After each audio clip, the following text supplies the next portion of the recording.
Hey guys, welcome to the butterfly garden. Today I just want to share my joy of this project because it is so amazing right now, and so much life is moving through all of this flowering, and I spent the morning removing this is the 5th wheelbarrow of growth that I had to remove from the pathways because it's just gone wild, and I'm so happy, guys, and I just want to share it. So brace yourself for amazing a couple of times and wonderful perhaps. But if you look at the pathways, we made all of the pathways in this new area. We made 2 meters wide, and I removed 5 huge wheelbarrows this morning just to be able to pass. That's how much growth is here.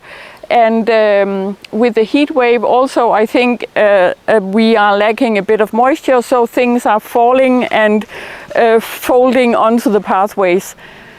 But it seems like we've made a fortress of this sweet clover, and I love it. I think you cannot see anything. You cannot see around the next corner because it's just so tall, and it's filled with insects, and it's one of the most one of the clovers with most nectar in it, so it's really amazing. I see so many bumblebees, so many wild bees, solitary bees, honeybees from the neighbor, and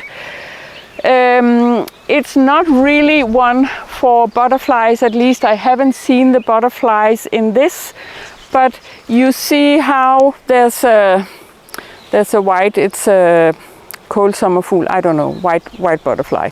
But you see in the middle of all of this we have the Echium Slangehoved, which is loved by so many insects, full of nectar, amazing, and I'm so happy to have this plant, this guy here, and it flowers for a very long time, and I think it's so beautiful with these sweet clovers. And also there's a wild carrot, gulerod. Maybe it's not a wild carrot, but I will, as always, I will put the right names in the description below. And lots of chicory, of course, and I think the chicory is also incredibly tall, and I think it's because the sweet clover is pushing everything up. Even these are almost 2 meters tall, which is quite quite amazing. And I've also had to surrender to the fact that the fortress of the sweet clovers is what we are getting this year. They were in some of the seed mixes, of course, but apparently this is what is needed. I'm surrendering to the wisdom of nature that this apparently is exactly what this piece of degraded land needs, and this is the best solution, so I'm just enjoying this. And maybe, I don't know if you can hear it, but it's just alive with insects, buzzing like I don't know, a beautiful buzz of life, and it's one of the things that I just enjoy so much when I walk around here all the time, just to see what's moving and what's flowering. I'm so touched to be part of the creation of something that's so full of life, that so many beings have just moved in and filled it up with life. Plant beings and insect beings and human beings, and I just think it's a testament to what can happen if you are working with nature, and if you're listening, and if you're curious to see what else could be than this degraded soil. And I'm also just enjoying walking around, looking at some of the combinations where the heights and the colors and the wildness of all the flowering is just so pleasing. And then I want to show you inside the circle of life, or whatever we want to call it. This, of course, is a work in progress, because it takes a while to make an amazing border of nectar plants, maybe also some host plants in the front. And then I hope that some of the 475 native plants, trees, bushes that I planted this spring have survived the vigorous growth of all the sweet clovers that are in the outside of the circle. I mean, it's really amazing. And also, maybe you can, if you have a look at all of this, as per usual, I am dumpster diving for all of the annual summer flowers that are thrown out in the supermarket. So this circle is also just home for them for this season, and they are amazing because they flower for a long time and they are visited by so many different insects. So why not? And it gives a bit of color to this, and also a contrast to maybe the wildness and the less cultivated feel that were in the seed mixes. So I'm also allowing, it's a bit windy today to spot butterflies, but there's a painted lady there. And of course they are, one of the host plants of the painted lady, of course, is the thistles. It's called Tisselsommerfugl in Danish. And these are incredibly invasive, but they are also very beautiful and very important in any biodiverse system, at least here in Denmark and many other places I know. So I'm allowing patches of these and just enjoying also to see how many different beings are visiting these amazing thistles. I am planning to have a lot of different thistles as part of this whole circle, because they are just so important in a biodiversity system. So that's part of it. And also the poppies, they are maybe not, I mean, these kinds, the red poppies of course are native, or at least semi-native, but I just love the way the bumblebees, they completely immerse themselves in these. Even the half-filled ones, they will find a way to find the nectar. I just love watching this. So this is the circle. I'm hoping that some of all the beautiful trees and bushes that we planted in around this circle, that they survive. We will see in fall, perhaps when things are dying down a little bit, what survived and what needs to be replaced. But that's the surrendering. When you're making such a huge project like this, you just have to surrender to whatever appears, because it's there's no way to control this, and there's a trusting of the wisdom that this is what this land needs right now, and next year again it'll be different. And I think that conversation, that discovery, that experience is just what makes this even more interesting. If it all came to be the way I had it in my head, I think probably I would be bored because this is wilder and nicer and more beautiful and unexpected. So I want to take you to another patch where we did a different seed mix. We didn't do a lot of different seed mixes because they were really expensive. Ooh, so many dragonflies, look. I love it. Butterflies, yes. What is this one? I'm not gonna chase butterflies with you because that could take hours. But I just think this looks so lovely. Look at this. And even the moving in the wind is amazing, and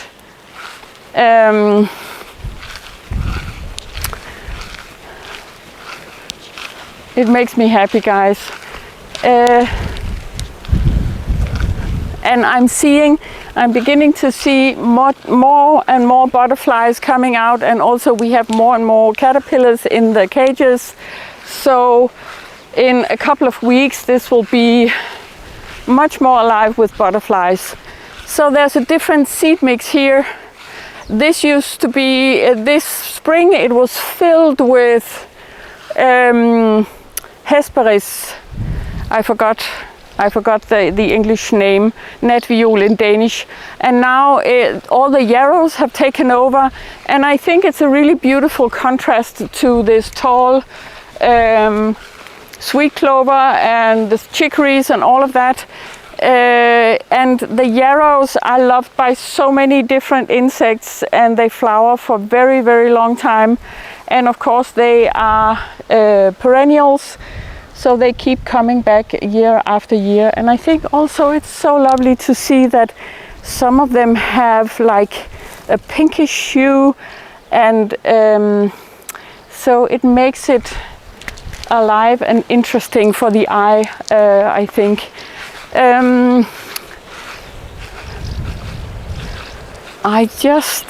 I love it, guys, surprisingly.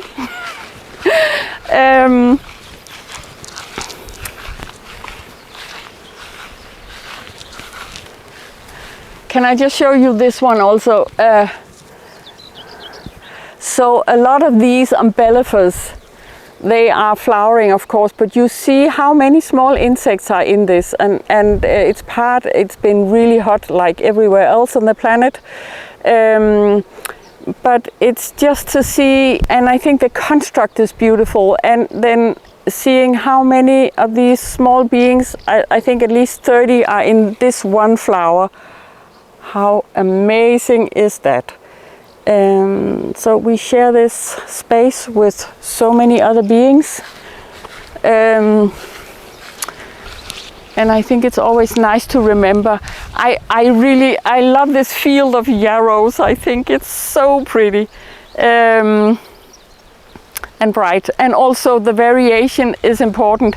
If I should do it again, I think I would prioritize to have more different seed mixes. Actually, I did put a lot of different seeds in different areas, but they seem to be completely smothered by the sweet clover. That's how it is. It's a nitrogen fixer. It has a huge taproot that's really helping the compacted soil. It's full of nectar. It's really beautiful. I mean, what's not to love? So next year it'll be something different, because I think these are biannual, so they'll probably self-seed like crazy, but we will have different things taking up the space. But one of the things I'm most pleased about with this actually is that we don't have a lot of grass. Grasses will come, but it's not taken over by grass immediately, like you could fear that would be the case. But actually not a lot of grass is in any of these beds or areas, whatever you want to call them. So that's a good thing, because we want something else. Some of the other plants that we would like in the system, we want them to establish themselves before the grasses take over, because they are crazy powerful. I want to show you a different area also that's, well, I actually also want to show you this one. It's turned its head towards the sun. I think that's so cute, and it's one of the most loved flowers. It's like a scabiosa, but of course it's taller. Kæmpeskælhoved, it's called in Danish. I'll put the right name in the description below. But it's self-seeding, and it's so wonderful and loved by bees and butterflies alike. and I don't have to do anything. I haven't weeded this bed for, as you can see, a lot of stingy nettles, of course, are here, but still it's beautiful and with good variation. But I would like to show you this area over here. I go here in the mornings, and well, I go here many times a day because I really think it's beautiful. These borders, of course, are quite wild, and we have a lot of plants that are fine with the competition of grasses and stingy nettles and stuff like that, but you can actually still, with this, all these beings, you can have quite a variety even without any maintenance. And of course, with 2 hectares of gardens, I'm always looking for that. Look at this! I mean, this combination also makes me happy for days. And also the pond is amazing because there's so much life, so much bird life, so many different dragonflies, of course, and water is super important in the garden, and I'm just so pleased with this space. But I would like to show you also some of these other combinations that are here. You see, this area is like a small bit of land that we also bought alongside with the other bigger pieces, and I did a different mix here, and this has a lot of mullein, these tall Kongelys, and also it had a lot of Hesperis that's now not flowering anymore, lots of yarrows, lots of daisies, and really pleasing, and just a different feel from some of the other areas. I would also like to tell you about this one. Actually, this is Kattehale. I don't know the name in English, but that's also really important and a very great nectar plant.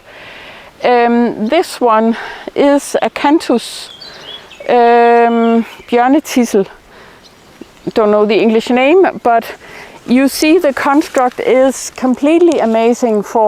It's made for bumblebees. So the bumblebees, they crawl inside this and they wriggle their tiny bums, and then they wriggle their way out again, and this thistle is pollinated. It's not for butterflies, but it's so happy here, and it's just keeping its space, and I think it's gloriously beautiful. And then we have nettles for days. It's one of the most important, I keep telling myself, it's one of the most important host plants. Of course, it has 5 different butterflies who are breeding on this plant. So I don't really take it out, or very few places, but it is beginning to be a little too much in some areas. But guys, other than that, I just wanted to show you the beauty of everything right now.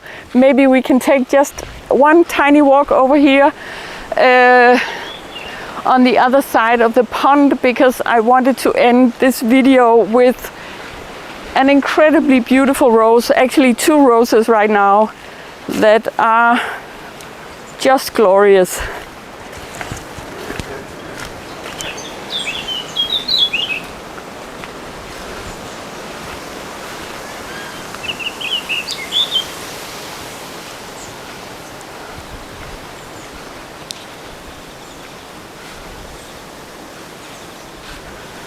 Look, these are so pretty.